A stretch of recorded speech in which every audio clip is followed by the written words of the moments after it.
வணக்கம் நண்பர்களே. நம்ம தோட்டத்தில் பார்த்திங்கன்னா தண்ணி மறைச்சிட்டு இருந்துச்சுங்க. சரி போய் ஒரு 8 பாட்டு வேலையில் வந்தேங்க. இப்போ முந்திரி செடி இருந்தது, எனக்கு அப்போ தான் ஞாபகம் வந்துச்சுங்க. சரி முந்திரிக்காய் இருக்குமோ அப்படின்னு ஒரு டவுட்லேயே பார்த்திங்கன்னா வந்தேங்க. நான் நினச்ச மாதிரி ஒரே ஒரு காய் இருந்துச்சுங்க. இங்கே பாருங்கள், அழகாக பிடிச்சிருக்குது. யாரை பார்த்திங்கன்னா முந்திரி சாப்பிட்ருக்கீங்க அப்படின்னு கீழே கமெண்ட் பண்ணுங்கள். செடி பார்த்திங்கன்னா இன்னும் என் ஹைட்டு கூட வெல்ட்டிங்க, ஆனால் காய் பிடிச்சிருக்கு.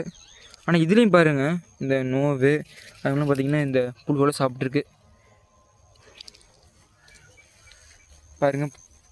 ஃபுல்லாக பாருங்கள், களைகள் வந்துச்சு. இதெல்லாம் எடுக்கணும். களைகள் எடுத்தால் தான் பார்த்தீங்கன்னா செடி நல்லா மேலே வளரும்னு சொல்லுவாங்க. யாராவது பார்த்தீங்கன்னா க்ளீன் பண்ணிடுற மக்களே. இன்னைக்கு காய் பிடிச்சக்காண்டி நம்மளுக்கு க்ளீன் பண்ணி பக்காவாக கொண்டாடுறோம், பெரிய மரமாக கொண்டாடுறோம்.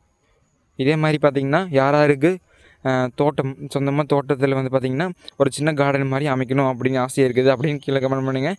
அது நல்லதாக மக்களே. ஏன்னா பார்த்திங்கன்னா நம்ம பிடிச்ச மரம், மாம்பழம், சப்போட்டா, கொய்யா, நெல்லிக்காய், அது பார்த்திங்கன்னா பலா, அது மாதிரி வாட்டர் ஆப்பிள், அது மாதிரி பார்த்திங்கன்னா ட்ராகன் ஃப்ரூட்டு, இது மாதிரி நிறைய இருக்குது. இதே மாதிரி பார்த்திங்கன்னா நீங்கள் தோட்டத்தில் வந்து பார்த்திங்கன்னா கொஞ்சம் நீங்கள் ஒரு கொஞ்சம் பார்த்திங்கன்னா காடு ரெடி பண்ணி அதுக்குள்ளே வச்சிங்கன்னா நாமளே பார்த்திங்கன்னா போய் வாங்க வேண்டியதில்லை. கெமிக்கல் வந்து கலந்துருப்பாங்களோ இல்லை வந்து ஏதாச்சும் இந்த ஒரு நியூஸ் வந்துச்சு பாருங்கள், போன வருஷம் தர்பூசணி பார்த்திங்கன்னா ஏதோ ஊசி போட்டாங்க. அது மாதிரியே நம்ம பயப்பட வேண்டியதில்லை. நாமளே பார்த்திங்கன்னா வளர்த்து அது பெருசாக்கி நம்ம அது காய் பிடிச்சோட நம்ம சாப்பிடும்போது ரொம்ப சந்தோஷமாக இருக்கும். நான் பார்த்திங்கன்னா மார்க்கெட்டும் விற்கலாம், அதில் ஒரு ப்ராஃபிட் வரும். அதனால் பார்த்திங்கன்னா தயவுசெய்து பார்த்திங்கன்னா இந்த மாதிரி கார்டன்லாம் ரெடி பண்ணுங்கள், நல்லது. நம்ம ஆரோக்கியமாக சாப்பிடலாம். அது இல்லாமல் பார்த்திங்கன்னா நம்மளுக்கும் ஒரு அமௌண்ட்டு வரும். அது இல்லாமல் சந்தோஷமாக இருக்கலாம். நன்றி மக்களே.